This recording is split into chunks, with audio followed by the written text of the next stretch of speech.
Hello, lovelies, and welcome to day 8 of 31 Days of Tarot. Sorry, couldn't record in daylight, so light is not gonna be great now.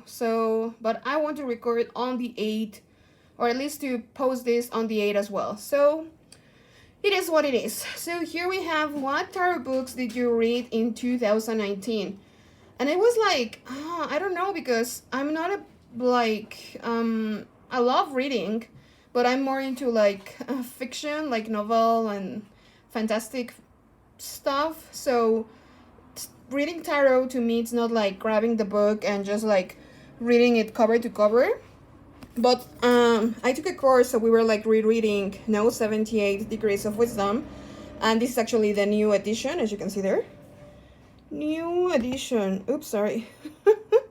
As I said, not so great. Okay, the light. Anyhow. So, I was reading like special sections and going through some of the cards. Oh, I love the smell. Sorry, guys, I need to smell it. I love smelling books and cards as well. So, I was reading that, and I also was reading Tarot Wisdom special sections. No, as you can see, this is like heavy, chunky book. Right? Again, sorry about the light. Well, anyhow, I love Rachel Pollack. And I started to read also Untold Tarot because it was recommended. So yeah, heavy book as well. No, that it has like that waxy paper, which many people like. I'm honestly not a fan of. I prefer the other paper, regular recycled paper. But I started and it seems good. It's just like it didn't call to me that much. But I'm thinking of taking Marcel, so I need to think about it. Because then I would also be taking a dive again into Tom Benjamin's book. No, which again, I also read some sections, but it's very rare that I will read tarot books cover to cover. Because to me, it's like you're pulling a card, you're pulling a section, you're reading from it. It's like more dynamic to me. And I guess, actually, tarot is a book in itself. No, like Thoth is actually called like the book of thought. And no, it's like there is I guess a legend or a myth, no, that is like 78, no, like wise people gather together and share their knowledge. So tarot was created, or I don't know if it was just for the major arcana, honestly, but it's just like a beautiful tale. But I actually think like each deck is a book. So when you are reading, for example, the Sasure video by Stasia, you're actually reading like her book and like her interpretation of the book. No, I'm reading Arthur Waite plus Pamela Coleman Smith interpretation of the book, and that has been great. I guess I don't know if it counts tarot or not, but I also love like the Supra Oracle. So this was a book that I was again also perusing. It's just so beautiful, like, and it smells.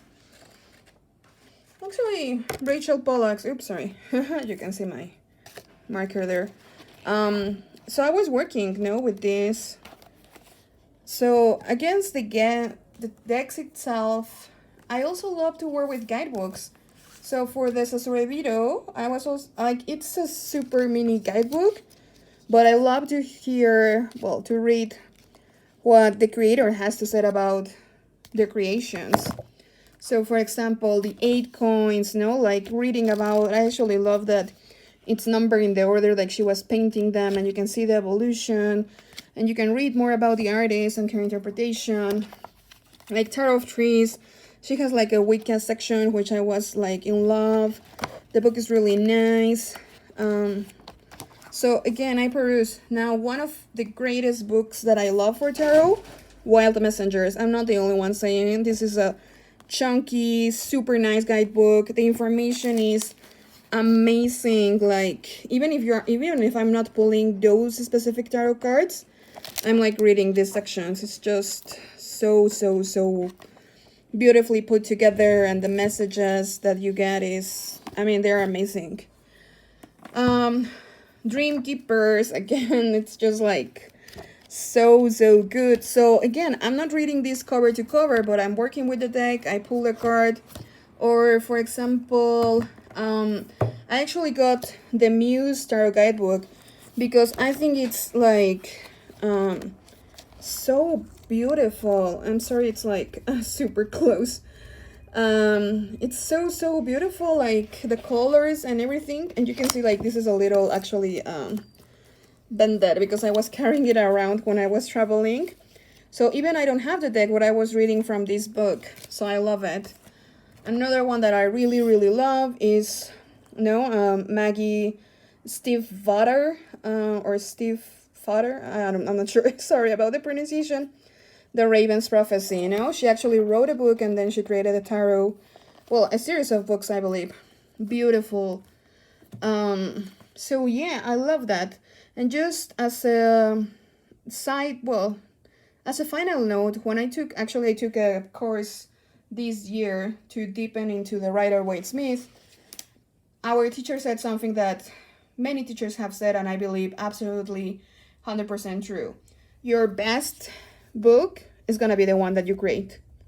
So, and not just from like the teachings from the like where your notes that they are taking in class, but when you start reading and taking notes and saying like, oh, so I got this card, pulled this card, and it meant something, so you can see sample readings there. And then either we're reading, this was like we're doing dream analysis. And this actually becomes the best book that you could ever have because you are creating it with your experience. This was also a lovely exercise that we did. And it is fantastic. So I think this was this was like my first tarot notebook. Yeah, this was like the first one. And it's just like it brings me back so memories. This is from the Marcel course. It just brings me back so many memories. So I think your notebooks are the best tarot book that you can read.